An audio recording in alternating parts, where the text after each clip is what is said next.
What up, though? My name is KG the Kid, and you have officially tuned in to Crowned Confessions and Conversations, where you can expect authentic discussion about life, relationships, current events, and everything in between, all from a faith perspective. Let's get it. You weren't put around people and adults who were making good off of what they were supposed to do. They were supposed to protect you. And unfortunately, we know this is very common, especially in our community as Black people. Yeah. It's very common that people notice that it's that one uncle, but he still keeps getting invited to Thanksgiving every year. You gotta watch him. You gotta sit in his face and laugh and get and everybody, honey, you just don't know. To watch, still to this day, I know that I still see. Even just my mom around him, and laughing and giggling with the family like you don't know. I don't know how to. Yeah. I don't know that I'll ever know how to deal with that. Yeah. And that's what I don't like about our community. Yeah. I don't like that. Stop putting people in these type of situations. Yeah. And then it's like, so Unc, he good. Yeah. But then all of the nieces or nephews, because let's not act like this not happening to boys as well, okay? Yeah. All of them, they're bad. Mm-hmm. They are fast. They are. It's them. Yeah. Now you giving us all these titles that don't belong. And not even just that, but I gotta watch what I wear around because he can't control himself. So now I can't simply be a kid. You know what I'm saying? Like there's never a time or a place where a grown man can be provoked by a child, or a grown woman can be provoked by a child. There's never a time or a place. If that's the time you want, that's the time you want. Period. I'm not, you know what I'm saying? Like, there's never this kid did this to get me to look. No, there's never, ever a time or a space or any way, shape, form, or fashion that you can clear or say that this is appropriate, because it's not. And it makes me so sad because all these kids are being born, and it really pisses me off because people really aren't taking on the responsibility of children don't ask to be born. Mm-hmm. They don't ask to be brought into this world. You know what I'm saying? Like, we have to do a better job as a community, as a village. Sometimes offending Uncle so-and-so, a sister, cousin, such and such. Exactly. It's worth it. Exactly. I agree. It's totally worth it. I agree. Any child that is in my company or is in my, you know what I'm saying? Like, whatever I need to do, whoever I need to smack down or whatever else, like, I'm going to do whatever I can to protect this kid. Same. It's just, it's not worth it, and we gotta stop dancing around in order to make other people comfortable, because the truth of it is, maybe if these people were put in position to feel uncomfortable and be held accountable... Talk about it. Guess what? Talk about it. It wouldn't be so many people. Talk about it. We have to look at this. This is a generational thing. So typically, somebody to touch such and such, so now this person is touching such and such, and this person is touching. Who's going to stand up and say, hey, you know what? Generational curse, it stops right here. Exactly. Well, that's where I'm at right now. Yeah. Because you're a mom. You're a mom to two amazing guys. I was about to say boys, but Earl is clearly a grown man. So I'm going to call him a boy. Yeah. But that's my boy. Your sons they're just phenomenal dudes. Like, both of them. Like, even I looked at Darius. I was like, when you get so tall and so grown, you got a little mustache going, and everything, deep voice, all of that. Listen, he was like, hey, cousin. I was like, what? Irritating. What is this that you're doing? But they literally are the sweetest guys you will ever meet in your entire life. As a parent, what have been the barriers that you feel like you've had to overcome in raising your sons after everything that you've experienced? Well, I think being overly protective has been a big thing in our relationship. Yeah. You know, it's one thing to watch and pay attention, but it's another thing to hover. Yeah. And I don't think I got that until the second one. Okay. You know? Yeah. A lot of things I had Earl and Darius, both of them have to stay like under me. I have to see you. I have to know you can't go spend a night, but they can come spend a night over here. Yeah.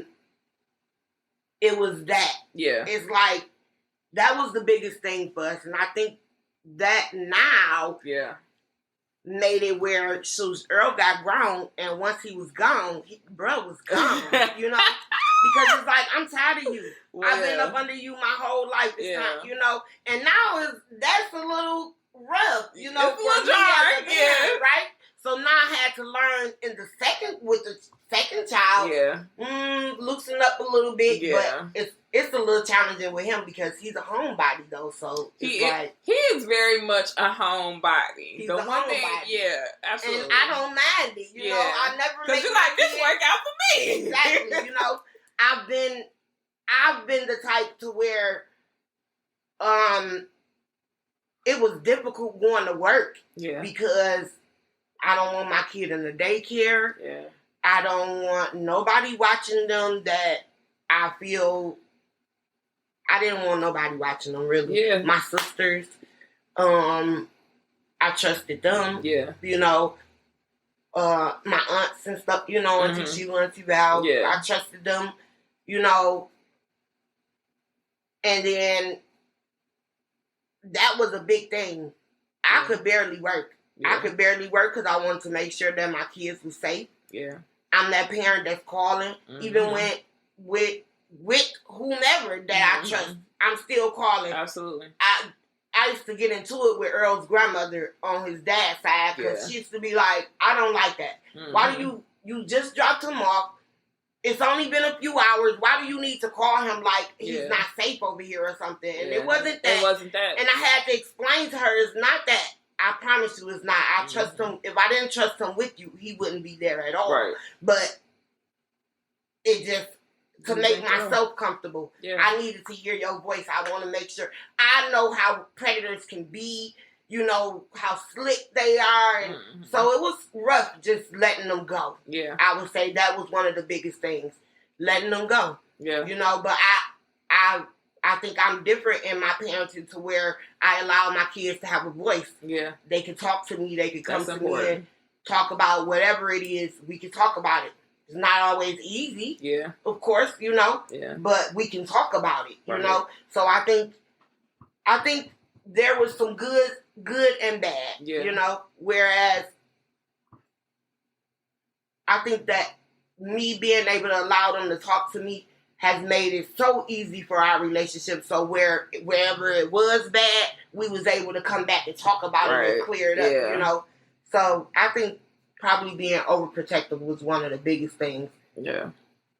Out of fear that it would happen to them. Yeah. Because I was aware that it wasn't just a girl thing. Yeah. That, you know. No, that's important. That's important, especially because, like we said, you have 2 sons. And that very often, one of the things that, and I know you'll get a chance to talk a little bit more about the event that you just recently hosted, but I thought that it was so important that it was discussed, the fact that this isn't just something that happens to women children. It's happening to men, it's happening to women, it's happening to mankind as a whole. And I just very much appreciated that because even in, like I said, this is something it's common, unfortunately. It's common in Black families. It's common in families, period. And I know for my mom, one of the things that she was very adamant about in regards to, like, us, because it's just so common, was very similar to what you said. You come up here, but there aren't many places I can point out and be like, I went and spent the night over such and such house and I could do this and this. Because my mom was just very much like, you know, it's my responsibility to protect y'all. So very much to your point, my mom used to take us to work with her. Okay, we'd be in the back chilling and she'd be like, okay, you get your little VTech computer sit back here. I'll come get you some lunch. So I think that's very, that, and even the conversations, like the piece, like you said, having and being able to talk to your children. Because we grew up in a time frame where, like you said, you were seen and not heard. Our mothers, child, they some women who, they definitely put the fear of God in you. Yeah. And, there are levels of discipline that we know, just period, because of that. But at the same time, there are for sure spaces and places where, girl, you good, no worries, this conversation. But there are definitely places and spaces in our lives where it's like, okay, how could we be better parents? And I have seen that. I love the fact that your boys know that they can come and just talk to you about what's going on in their lives, because that's just so important. What do you want to say to little sis based off of where you are in your life now? If you could say something to her, what would you say?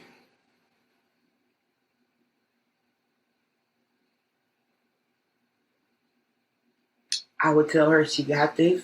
Yeah. You're strong. Don't ever let anyone stop you from doing what you know is right. Yeah. Oh man. You're beautiful. Yeah. Yes, she is. Kind, loving, nurturing.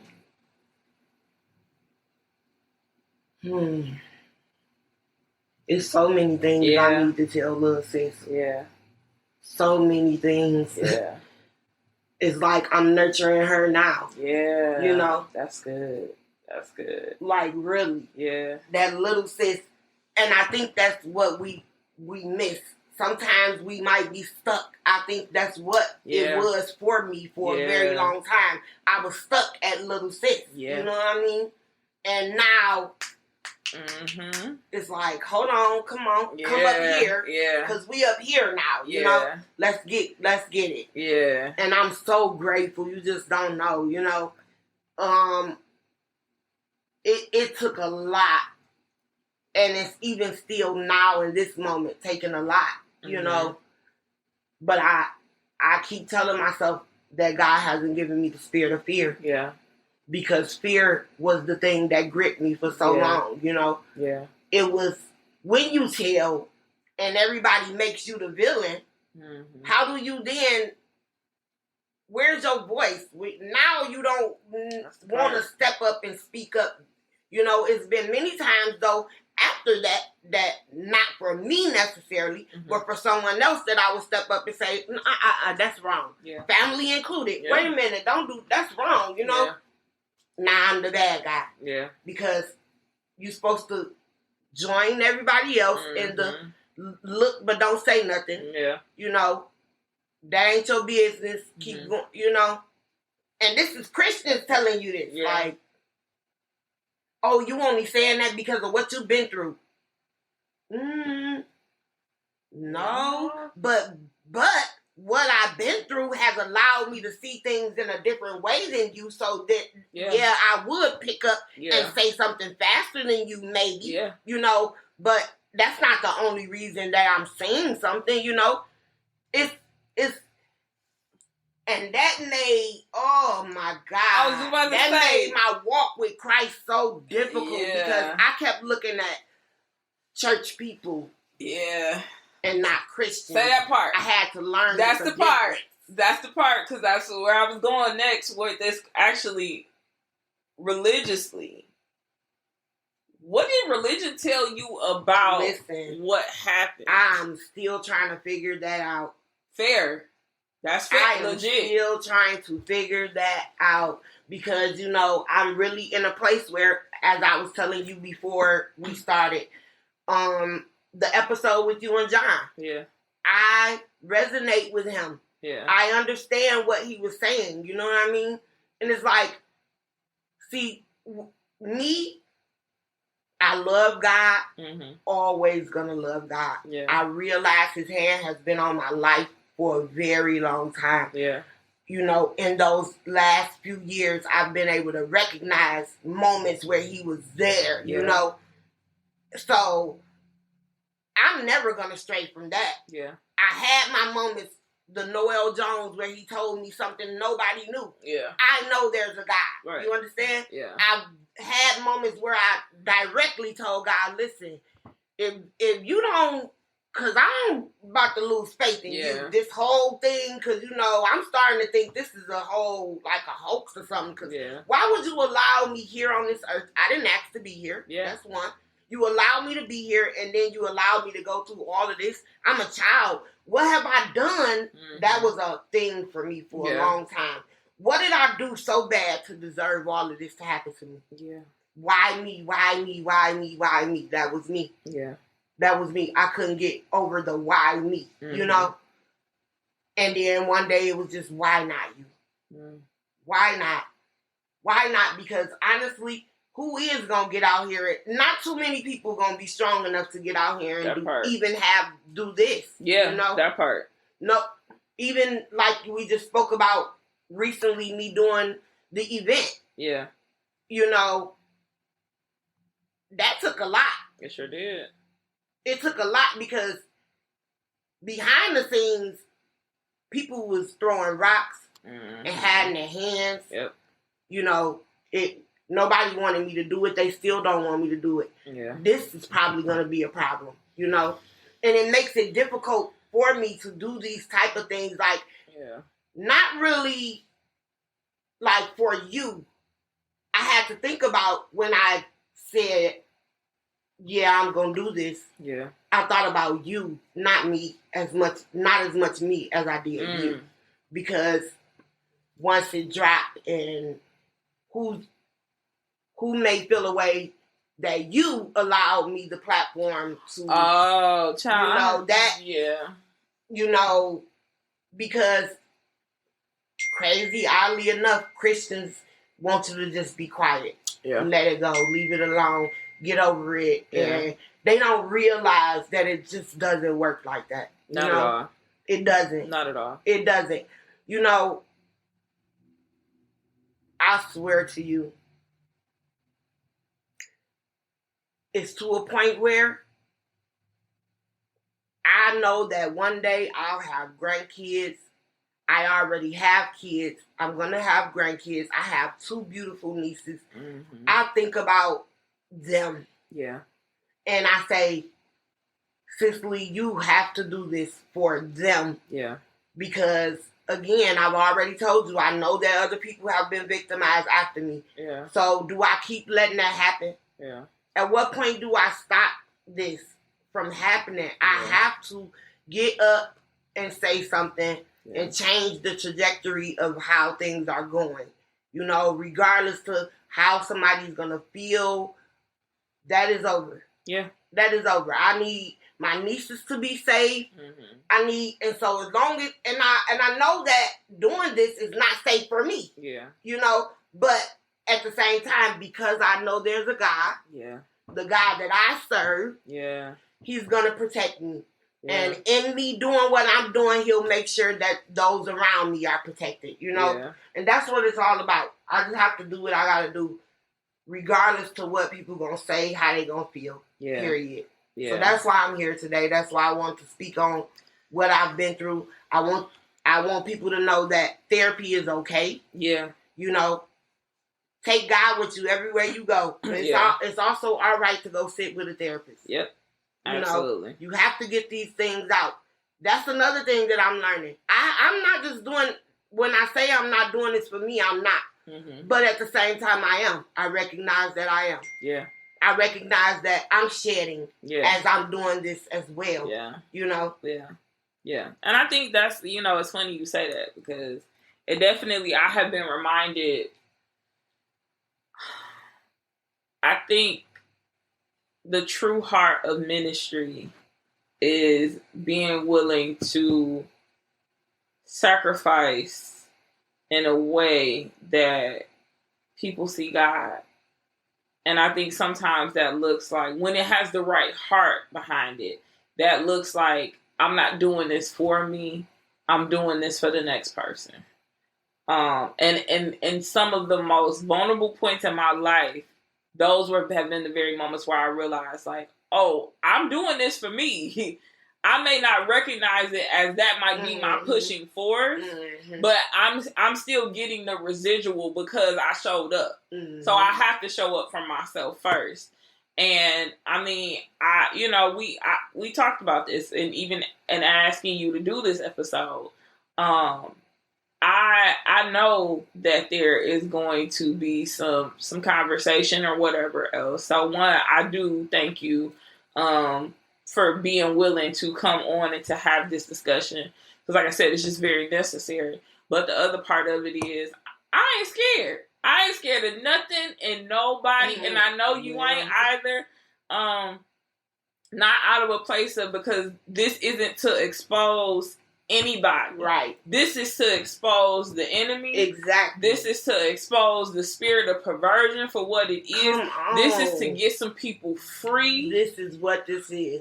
You know what I'm saying? People who are struggling, who are... I'm believing that there'll be people who are on the line of trying to figure out and not go into predatory behavior, and they'll hear this episode, and this will be the very thing that pulls them back and helps them get their mind together and get the support that they need in order to not hurt somebody like that. Or people who have already gone through or whatever their experience has been, but to know that there is hope to the young woman who might be counting out the pills or whatever else. Right. If she hears this episode and this is the thing that helps save her life, listen, it's more than worth it. Yes. So this platform that I'm already paying for anyways on a normal basis is more than worth it. So, and I appreciate it. We ain't afraid. Even if he was, child, we gonna go afraid, because it was funny because when you were talking, it made me think about the woman with the issue of blood. Yeah. And I thought about her because she just knew what she needed to get to. She knew that the Messiah was in the place. And she like, even if I could just touch the hem of his garment. Listen. The hem of it. I say that so much. If I could just touch that, I thought about the numerous people of God, the people of faith, when Jesus was walking around and doing miracles, the people who cried out to him and said, "What must I do? Recognize me. See me here right now in this moment and meet me in this place." Yes. And that is the thing that pushes me. That is the thing that even in, anxiety or whatever else, because like I said, we're not here to expose people. We family. Exactly. We love our family. Exactly. We come from good stock. We do. I will say but there are people, there are things that need to be addressed. And this is not to shame anybody. No. This is to set the captives free. Exactly. And that's why at the end of the day, I know that the vision and what God has given you. Because like I said, we're going to come back. We're here now. We're going to talk about this first event, because the first event has already happened. Absolutely. My cousin reached out to me and was telling me about this event. And I'm like, whatever I can do to be a part of it. I wasn't able to be a part of it to the extent and the capacity by which I wanted to. But I was able to be there. That was enough for me. And when I say lives, literally, like, first of all, let's talk about the people who were like, I need to sow into this. The time, the effort, the energy. How everything just came together. And then the actual event itself of being there and creating a platform for these people, for these survivors, for these overcomers to come and share, to stand and support one another. Right. To expose the enemy. Right. Ma'am. Tell the people a little bit about the event and when the next one is, or what we're working on right now. So, I had my first event program, and it was called Behind Her Eyes, where we did soliloquies, and it was myself and 4 other people, I want to say. It turned out to be more people, but that was actually on the program to do it. It was myself and 4 of the women who have all been through either rape, incest, or molestation. Mm-hmm. And I wanted to create a platform for them to be able to feel safe, feel heard, and be able to and sing while and supported at the same time. So I gave each person the opportunity to speak about what they have been through in their lives so that they can get it off of them as well as teach somebody else. Yeah. Who, whether you've been through it or not, you can see the signs in other people through someone else's story, or you can avoid going through it based off of what you heard someone else say, Yeah. So we did that, and I won't say I had a lot of support, but I had enough support for it to happen. Yeah. It to go off without a hitch, you know.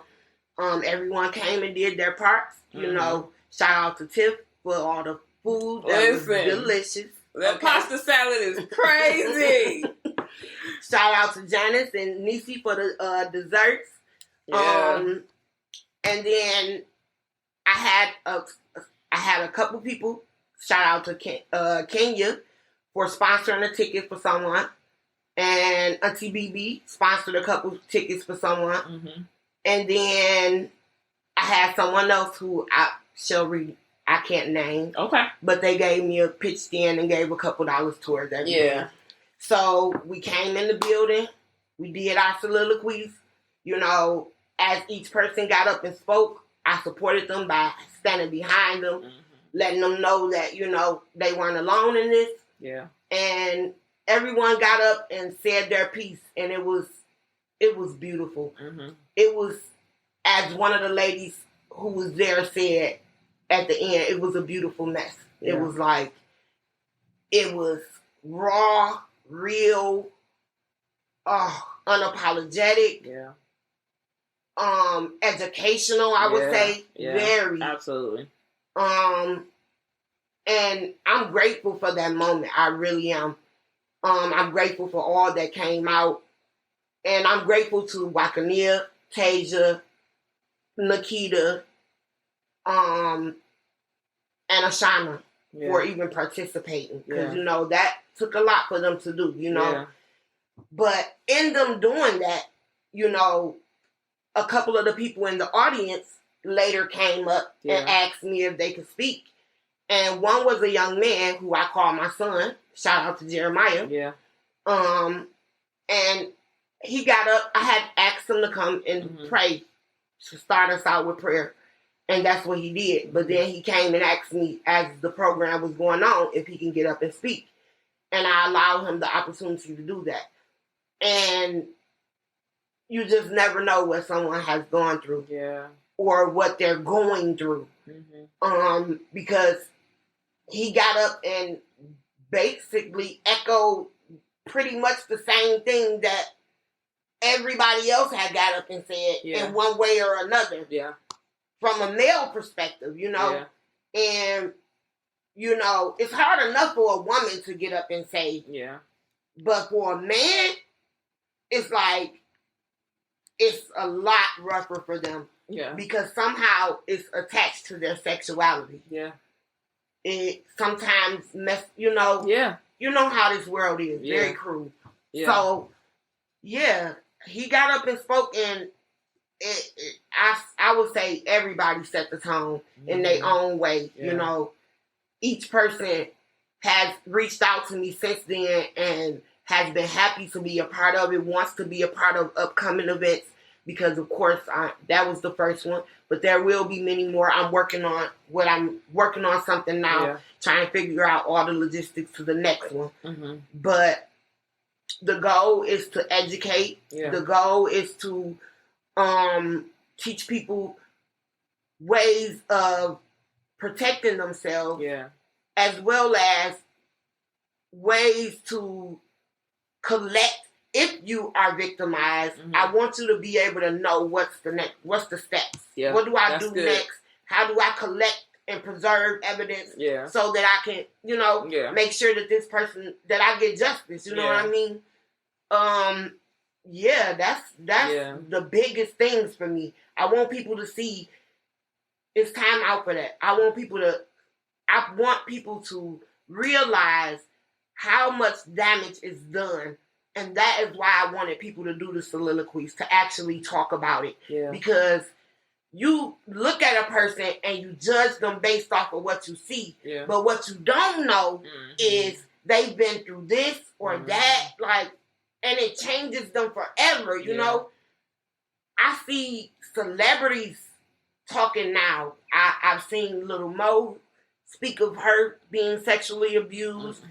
And look at her life. And look at the things she's been through in her career. Yeah. You know, I realize that no one is exempt. Yeah. Yep. No one is exempt. Yeah. Yeah. No one. That's been, it's mankind, you know. And that's why it's important to talk about it. Right. Because no one is exempt, we need to talk about it. Yeah. Absolutely. I think you said something that made me think about something. Oh, the educational piece was one of the things that I very much appreciate about what your organization is looking to do. I think very often we get into the stories need to be told. We've already said that. That's so important. But to help educate people in order to empower them. So that's very much part of why I am an educator. I'm an educator because ignorance bothers me and because I enjoy helping people. Mm-hmm. And when people are educated on what to do and how to do it, they feel empowered and they're more prone to do what's necessary in order to protect themselves and to get justice and do the things that they need to do, because some people just don't know. Exactly. So I think that that's really, really important and significant. You mentioned this a little bit in some of the conversation that we've had today, but I want to ask again, what signs do you feel like a parent should look for in regards to whether or not they think there's a possibility that their child may be experiencing rape, molestation, incest, any of those things? I would say behavior changes. Yeah. Academic. Mm-hmm. Anything changes with the grades. That was the things that happened with me. I would say anger or depression, sadness, Yeah. There are many. I would say just pay attention to your child. Communicate with your child. I would say early on, let your child know that no one should be touching you in these areas. Yeah. If they do, you can feel comfortable. Let them know that it's okay to come to them.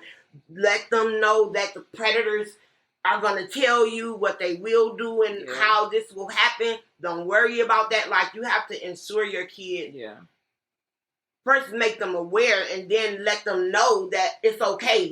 They need to be comfortable to be able to come to you and talk to you. Yeah. That's very important. And I think that, if you pay close attention to your child, 9 times out of 10, you'll see the little signs, little changes in your kid when things are going. And then sometimes they even start to act out what has happened to them on other children. Mm-hmm. That happens when sometimes kids are abused. They do try to act out what happened to them on other kids. Yeah. So those are all signs that something has happened. Yeah. And you need to have a conversation with your child. Yeah. Okay. And that's happening a lot. Mm-hmm. It's rough out here. Mm-hmm. Between rape, incest, and molestation. I also want to touch on sex trafficking, because that is a big thing as well today. So, it's like we have to be careful out here, men and women, men, women, boy, girl. Yeah. I'm always talking to my kids about, I started them out young. Mm-hmm. As soon as they could talk and make out a sentence and understand what I'm saying to them, I immediately let them know, no one should be touching you here. Mm-hmm. No one. Mommy, daddy. Yeah. Anything outside of that, you come and tell, Yeah. Outside of that, I always told my kids, Don't be afraid of what people are going to tell you different things. Don't be afraid. Don't ever let someone tell you, don't tell your mom or your dad because they're going to this or that or you're going to get in trouble. Don't believe that. That's just, one of their schemes or plots in the plan to, make you a victim, basically. So I would say, just really pay attention to your kids. Yeah. Be very open to conversations about sex with your children. Yeah. Don't have to let them find out about sex through others. Yeah. You know what I mean? Because honestly, when I was first touched, I didn't know that was sex. I didn't know what was happening to me. I didn't learn that was sex till later down the line, So, be open in talking to your kids about sex. It's like very important. Yeah. Very important. Yeah. Christians, be open to talking to your children about sex, because if we don't do it, someone will. Someone will, and they will learn, and they will think and have expectations, and they will see things and hear things, and it just is. So yes.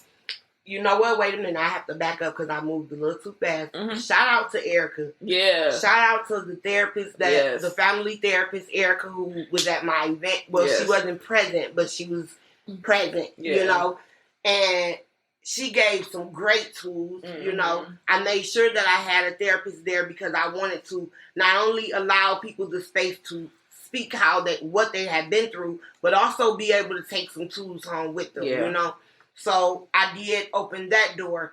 It was almost like an open therapy session, and everybody, all the feedback was great, Absolutely. Yeah. Great feedback. Mm-hmm. So shout out to Erica. I almost forgot you, Erica. I'm so sorry. Girl, we cannot forget you. Not forget her, because even as she said, the kids today are very hypersexual. Yeah. Why? Because it was hidden from them for so long. And it's access to everything. Right.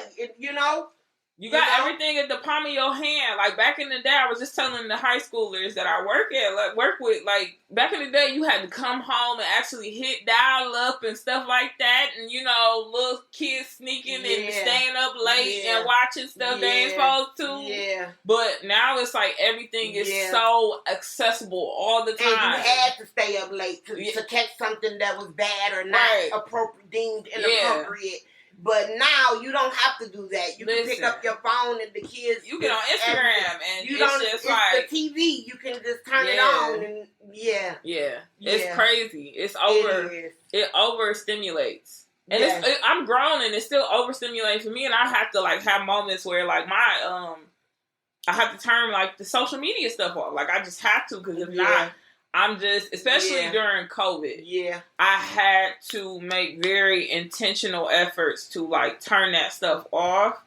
But we live in a hypersexual world. Stuff that you couldn't even say on the radio back in the day. They not even bleeping out now. Yeah. It's just wild. Yeah. It's wild. It's very wild. It's so and wild. Out of control.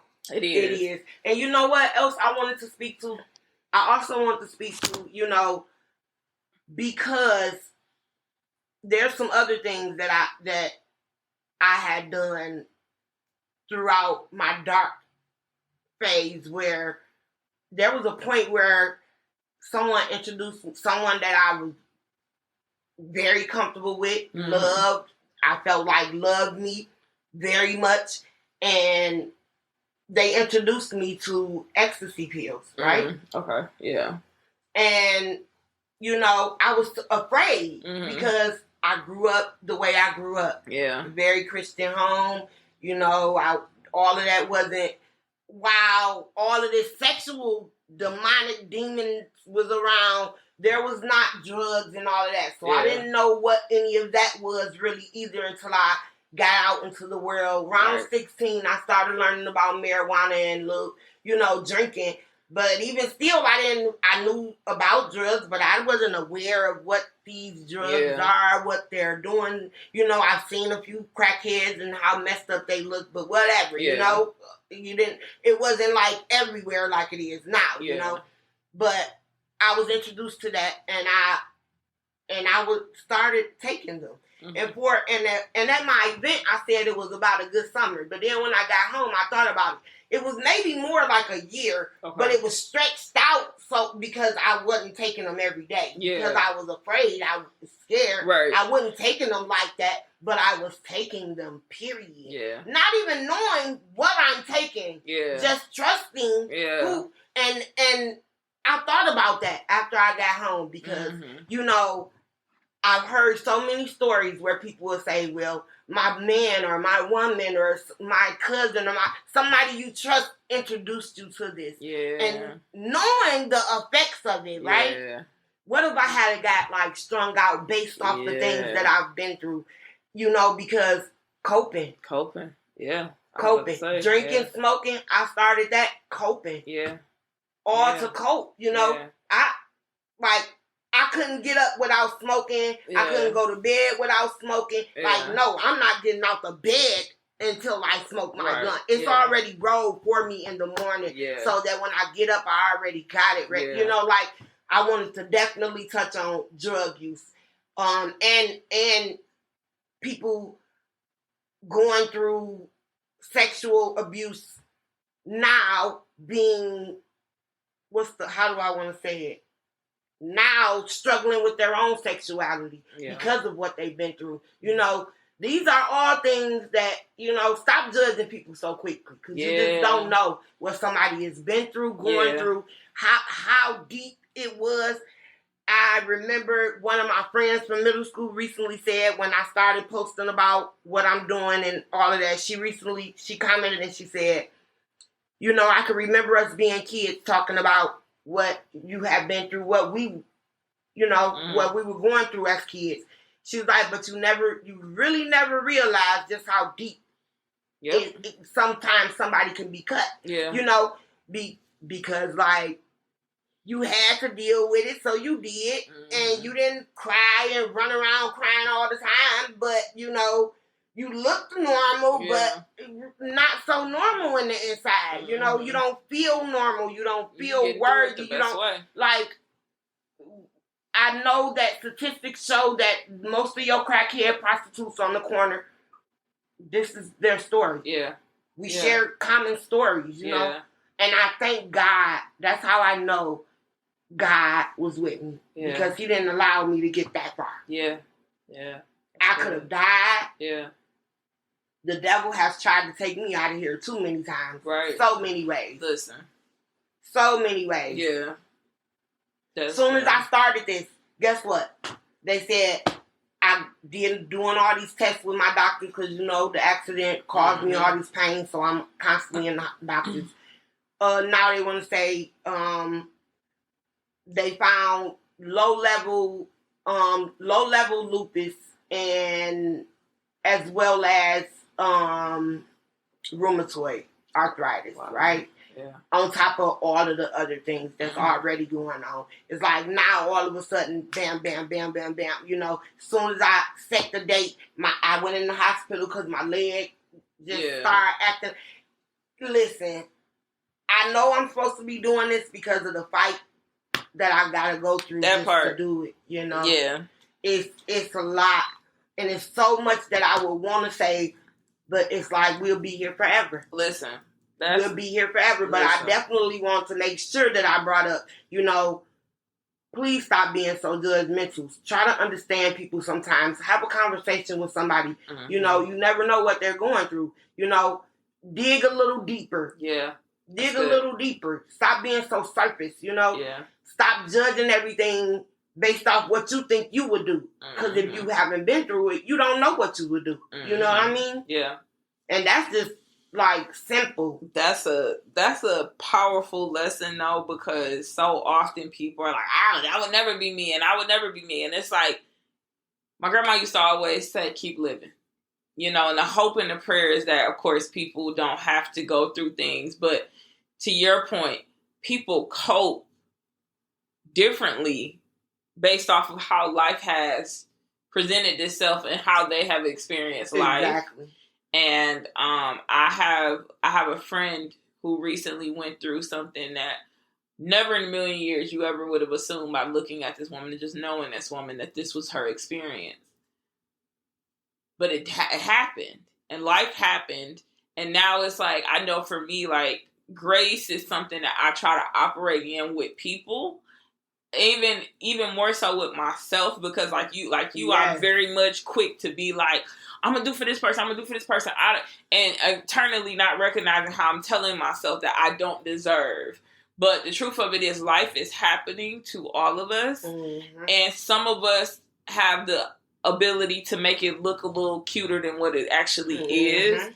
But that's why, girl, I need Jesus, because you know, it's just Jesus and therapy, right? Because like you said, very much that I've talked about it, the two have worked very simultaneously for me, because what do you do when your tool set? One day I think I went and I sat and kicked it with my therapist that morning and my pastor that evening. And by the end of the day, I was like, I'm tired. Don't nobody else talk to me. It was good conversations, but it was work. You know what I'm saying? And it's definitely work. It's work. And what does healing look like for you right now at this point? Oh, man. Loving me fully. Yeah. Being able to be loved fully. Because I don't know how to do that. Yeah. Quite yet. You know? Yeah. Being totally at peace, which I'm very close to that. Yeah. Very, good. Yeah. Very, very, very. Because, I wasn't sleeping for a long time. And then when I started on this mission, I've been sleeping every night. Yes. You know? Come on. So I thought my lack of sleep was because of my pain issues. Yeah.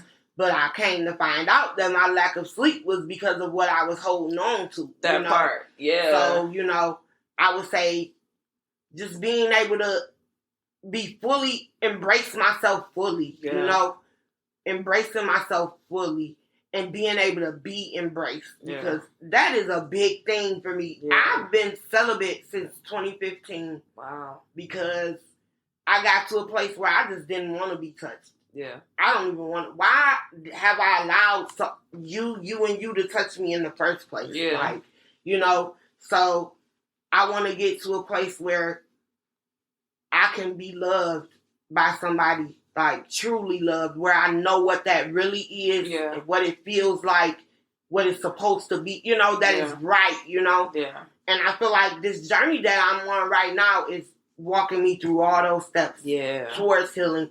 Just doing REM is a part of it, and so much more. Yeah. I feel like I have to walk through these steps to get to healing, to my healing.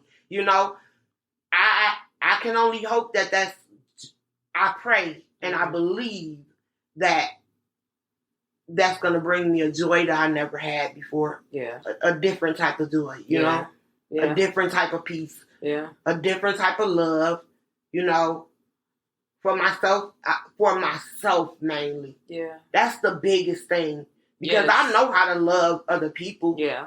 For the most part, it's been difficult loving me, And so that's what I'm learning now, So, hey, I feel like this journey is my journey to healing, And I feel like layers are peeling off every time I step out in things like this. On your platform, my event, my social media, just healing is me looking in the mirror and not even recognizing that person anymore, Yeah. Like, girl, what? Who that is? You know what I mean? Yeah. Okay. You know? Because I lost that. Yeah. I lost that. Yeah. That love for me, that happiness, real joy and peace, all of that. I need that back in my life. Yeah. And I'm getting there. Yeah. And it feels great. And so many people telling me like, oh, you sound so different now. And you look so different now. And it's like, I feel so different. Yeah. I do. Yeah. I feel blessed and highly favored to be able to have this conversation, to feel comfortable enough to speak about some of these things, And I know that as I continue, I am in the process of writing a book. Period. So that'll be coming, I hope, this year. Yes. And I just want to get it all out. Yeah. It's time to get it all out, lay it on the table, and just whatever. Yeah. God, have your way. You know, I'm at a point in my life where God, have your way. Yeah. Have your way. And he's doing just that. Yeah. And in the process of that, I can feel my healing coming, you know? Yes. So I'm happy about that. And my prayer is reconciliation, restoration in some of the relationships, you know, particularly, you know, my mom. I wanted to be clear that I love my mom dearly. And while she has made some mistakes that was devastating to my life, I do have grace for her, you know, because I also know that she has a story, you know what I mean? And just realizing, going back in my history of my family, I realized she needs some grace, you know? Yeah. She's been through some things that she's not yet ready to talk about, I feel, as well, you know? Yeah. And she's also not the person that she was then. That part. She's come a long way from the person that she was then. That part. My mom was a teenage mom, so, you know, I'm never going to make an excuse for what took place, but I will say that I can have grace for her, you know? Yeah. And I hope that one day we'll have a greater relationship. Yeah. And that, you know, as well with my siblings as well, because, you know, me stepping out doing this, I'm talking about my siblings' father. That is their father. He's not mine, but he is theirs. And, you know, they love him. And I don't want to take that from them. I don't. But it is difficult sometimes, you know. It's just difficult sometimes, you know. Yeah.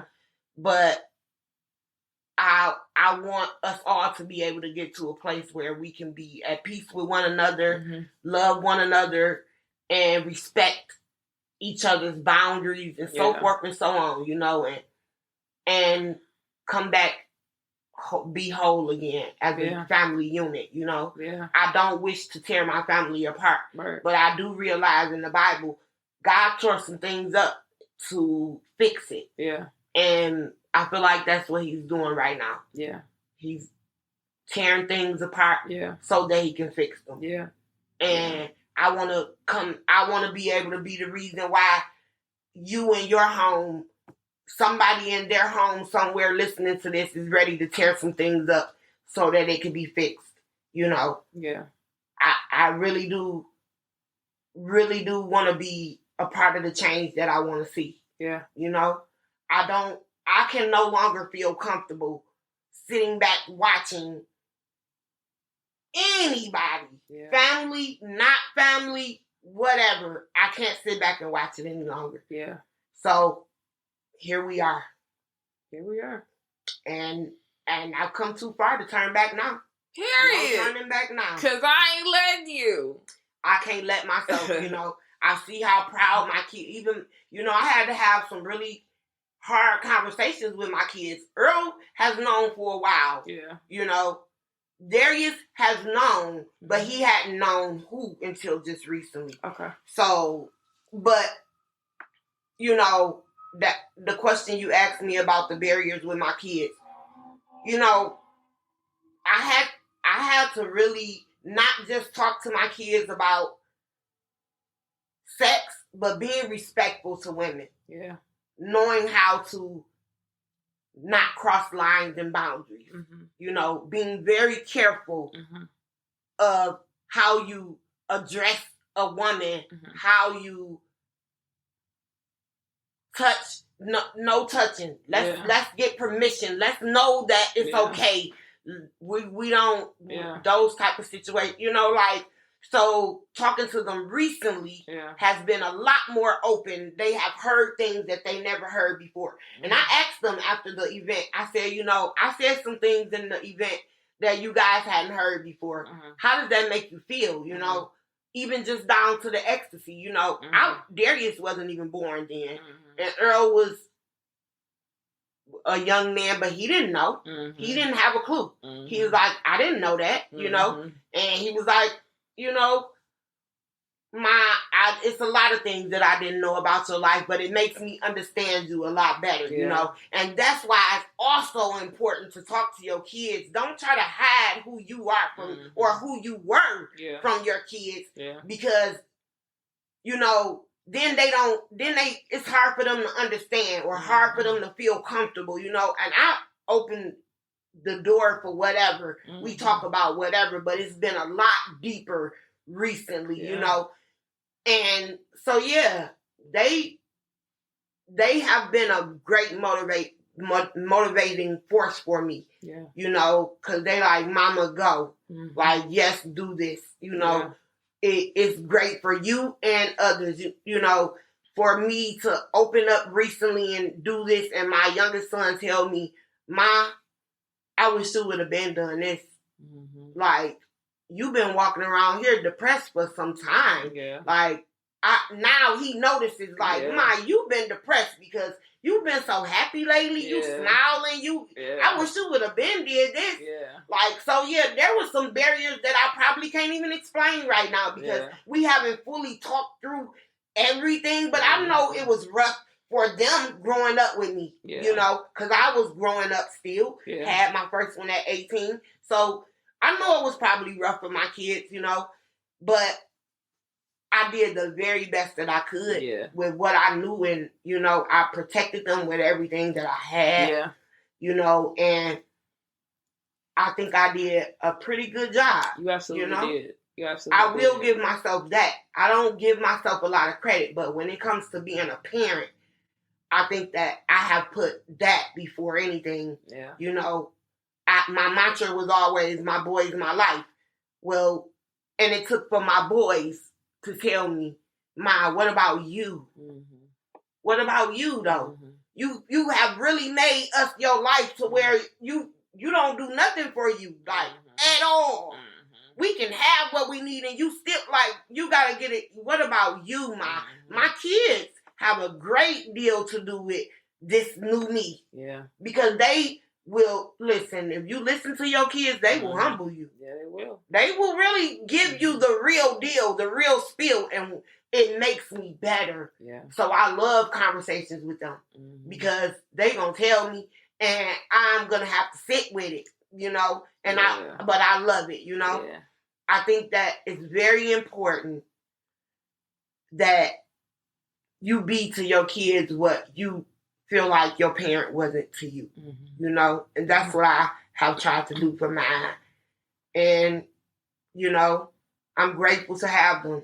I appreciate y'all, Earl and Darius. I love you guys very, very, very, very much. You know, I thank you for putting up with me all these years. And, you know, we're going to get through this. We coming out on the other end. I see success. I see love. I'm so hopeful. For a great future for not just myself, but my kids as well. And I think, you know, it took for me to get up and do this, for me to see how important it is for my kids to see me doing something positive, whatever that is, whether it was RIM or whatever, you know, in order for them to be their best selves, you know, because like you say, Earl has a big heart. Both my kids do. They do. My kids have helped me to see who I was before all the trauma. That is crazy. It is. But it is real. Like, that is me. My heart is just like that. You know? Very much so. I know, because that's where they get it from.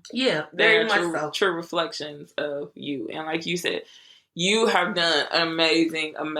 I work with teenagers, and I just look, and like I said, Earl is a grown man. I got to stop saying that. But Darius is a teenager, and ever since forever, they all are just respectful. They're kind-hearted.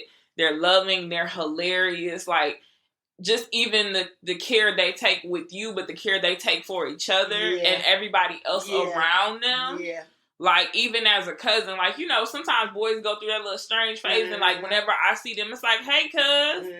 So I commend you. And I'm excited because everything that you are believing God for, I've already I already see it happening. I do too. I see you walking it out. I see joy. I see restoration. I see healing. I see peace. I see love. I see wholeness. I see just God. That time, like, yeah, it my pastor always says there's seed time harvest. Right. Like, literally, like, this is you, like, literally walking out the harvest of those things. And I can't be any more excited about what is to come on the other side for you, but also how your influence is going to help and has already helped so many people. There are so many people who are already looking at you, older, younger, and different. There are so many people who are drawn to you and your story because it gives them a place and a platform and a position to say, if she came out, if she's still walking, if she's doing this, then I can do this too. So I am excited in any way that I can continue to pour and to support you. Thank you, cousin. I very much appreciate you. And literally, like, sis don't give herself enough credit because this woman of God, listen, has gotten me together a few times in these last few years. And I'm just so grateful to see you walk this thing out. And I'm so excited to see how this episode and all the other great things that you are putting your hands to and committed to. Because when we do the things that God calls us to do, that is our literal worship to God and telling him how great and how awesome he is. And when he is worshipped, literally it just puts us in position to receive more. Yeah. So being obedient is what I'm trying to do. Yeah. So that I can reap my harvest. Yeah. Yeah, I appreciate you. I'm so proud of you as well. Come on, be doing that. Listen, the pie is dope. I'm always sharing it on my social media. Like, please support my cousin. Confessions of a Tilted Crown. I love it. Thank you. I love it. Every episode, the first episode, all the way to the last. I love it. I'm very appreciative to be able to be the first guest for the second. Yes, season 2. Okay. Let's go. I'm so happy. I hope that I'm able to bring you numbers and not, take your platform. Girl, bye. Whatever. No, but seriously, I'm excited and, I look forward to many more times of sitting with you later down in line. Absolutely. As I progress in my nonprofit, as it progresses, I hope to be able to come back and sit with you more. Absolutely. And yeah, I hope we can talk more about these things in the future, And I love you so much. Absolutely. I love you so much. This has been dope. Scary. I was nervous, y'all. Yes. I'm talking about nervous. I might have jumped around a little bit, but I hope you all got the message and understood or take something from it. That was my prayer before I got here. Absolutely. And I do believe it's going to be a great episode. Absolutely. I will have all your socials, all the information that they need in order to get in contact with you. Okay. Or you can really just hit me up because you are my actual cousin in real life. Right. So, but we thank you all for coming. Thank you for listening in. And y'all already know, I was about to say God bless. That's churchy, but we still going to go with it. God bless. Trying to make this thing move. I appreciate you for tuning in. I hope something that was said encouraged you and reminded you of God's plan for your life. Remember, keep your hands clean and don't forget to adjust your crown. Before moms met, pops, Christ had paid the fee, and every time I slip up and forget who